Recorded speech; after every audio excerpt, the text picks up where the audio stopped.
अपमान की अग्नि में जल रहा हुआ अश्वत्थामा तो वहां से निकल गया, लेकिन वह विचार कर रहा था कि मुझे एक अवसर मिले और मैं इनके वंश को नष्ट कर दूं, अपना प्रतिशोध ले लूं।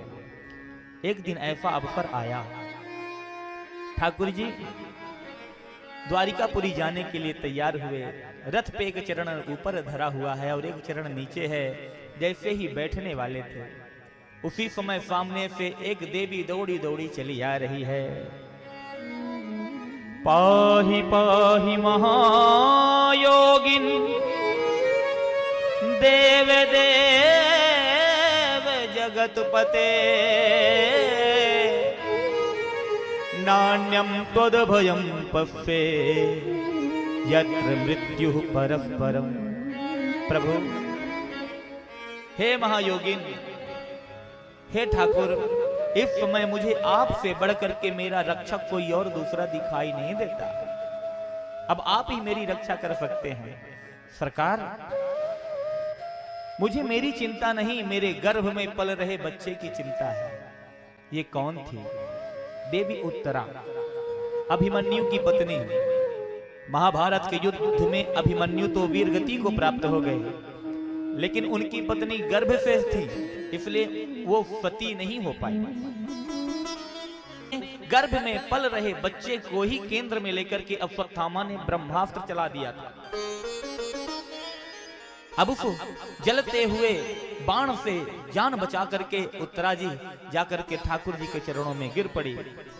ठाकुर जी ने कहा, धन्य है इसका प्रेम, इसके इतने सारे ससुर थे, एक से एक पराक्रमी, इसने उनका आश्रय नहीं लिया, आके मेरे चरणों में ही गिरी। द्रौपदी के जीवन में भी संकट आया था। कब? दुस्साहसन की भुजा थकित भई, वसन रूप भय श्याम, सुनेरी मैंने निर्बल के बलराम। दुस्साहसन की सभा में दुस्साहसन जो है साड़ी खींचता जा रहा था, खींचता जा रहा था। उन्होंने पहले तो पितामह भीष्म की ओर देखा, उधर से निराशा मिली। अपने पतियों की ओर देखा, पतियों ने भी जवाब नहीं दिया, पहले ही अपने आप को हार चुके थे। जब हर प्रकार से वो हार गईं, तब गोविंद का नाम लिया, गोविंद द्वारिका वासिन। तब ठाकुर जी ने आकर के उनकी लाज बचाई। लेकिन इनकी बहू इनसे होशियार निकली, बुद्धिमान निकली। उन्होंने किसी और की चरण शरण ग्रहण ही नहीं की। जो अपने आप को नहीं बचा सकते, उनके चरणों में मैं क्यों जाऊं? मैं तो इस समय गोविंद के चरणों में जाऊंगी। पाहि, हे प्रभु, आप ही मेरी रक्षा करें, क्योंकि मेरे गर्भ में इस वंश का कुल दीपक है। अगर वो भी बुझ गया तो यह वंश नष्ट हो जाएगा। आपके भक्तों का वंश है, दुनिया क्या कहेगी? सरकार, इसलिए आपको ही बचाना पड़ेगा। ठाकुर जी ने एक अंगुष्ठ का रूप बनाया और मुख के माध्यम से देवी उत्तरा के गर्भ में पहुंच करके वहां पर जो ब्रह्मास्त्र चलाया था, उस ब्रह्मास्त्र के टुकड़े टुकड़े टुकड़े करके उस गर्भ के बच्चे को सुरक्षित कर दिया और बाहर निकल आए। रथ में बैठ करके भगवान पुनः चलने लगे। माता कुंती को लगा, आज मेरे ठाकुर जी ने इतना बड़ा काम किया, आज मेरे वंश का दीपक बुझने ही वाला था और उन्होंने मेरे वंश को बचा लिया। इनकी कम से कम स्तुति तो करनी ही चाहिए। आगे पहुंच गई और कहीं, गोविंद थोड़ी देर ठहर जाओ, मुझे आपसे कुछ कहना है। अच्छा बुआ जी, आप कुछ कहना चाहती हैं? बोले हाँ, मैं आपसे कहना चाहती हूँ। अच्छा बुआ जी बोलिए। कुंती माता ने कहा, पहले नंबर तो आप बुआ जी कहना छोड़ दीजिए, क्योंकि जब आप मुझे बुआ जी कहते हैं तो मेरे हृदय में ऐसा भाव आता है कि मेरे भाई वसुदेव का ही तो लड़का है, तो फिर मैं आपकी भगवत्ता भूल जाती हूं। इसलिए भी बुआ कहना बंद कर दीजिए और जो मैं कहती हूं वो सुनिए, क्योंकि इस समय मैं भक्त हूं और आप भगवान हैं। गोविंद, नमस्ते पुरुषं त्वाद्यम् ईश्वरं प्रकृते परम् अलक्ष्यं सर्वभूतानां अंतर्बहिरवस्थितम्।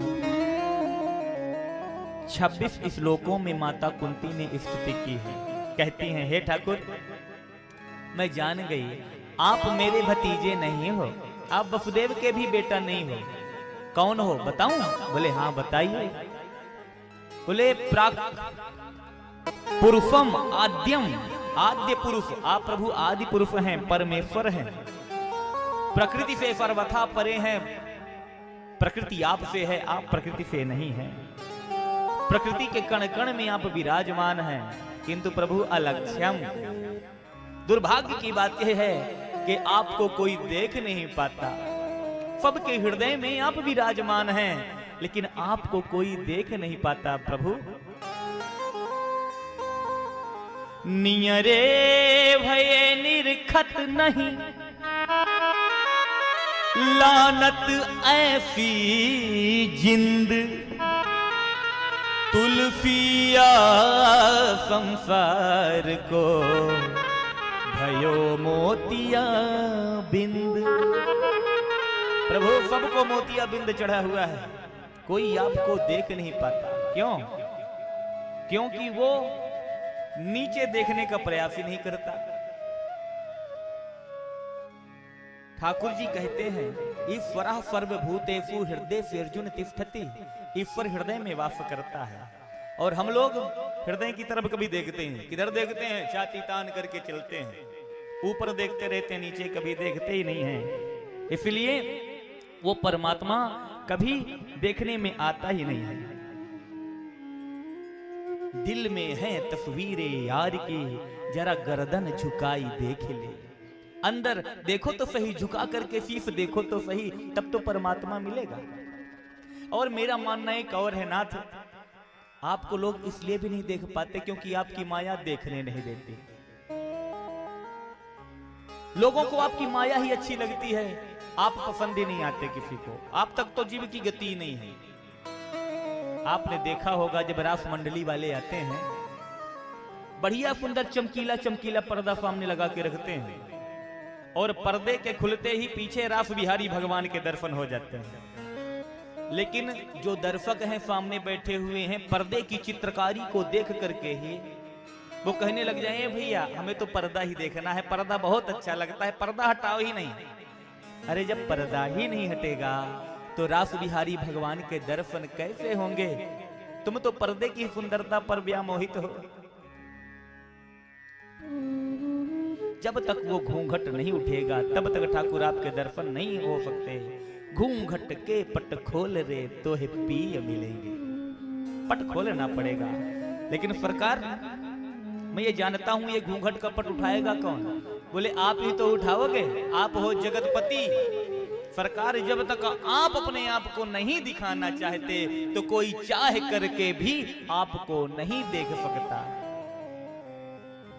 कोई जान नहीं जेहि देहु जनाए, कोई जान नहीं जेहि देहु जनाए, कोई जान नहीं जेहि देहु जनाए, कोई जान नहीं देहु जनाए।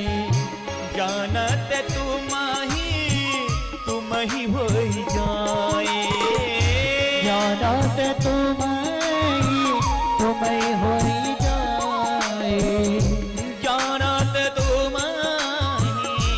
ही हो जाए, जानत तुम ही हो जाए। कोई जान ही जहे देहु जनाए, कोई जान हो जहे देहु जनाए। हे प्रभु, ना आप दिखाना चाहते और ना ही लोग आपको देखना चाहते, लेकिन आपकी सारी जादूगरी आपके भक्तों को पता होती है। नट कृत विकट कपट खगराया, नट सेवक ही न व्यापय माया। आपके भक्तों को आपकी माया प्रभावित नहीं कर सकती। आप ना भी दिखाना चाहो तो भी ठाकुर आपको प्रकट होना ही पड़ता है। ऐसा भक्तों का बल होता है, भक्तों का सामर्थ्य होता है।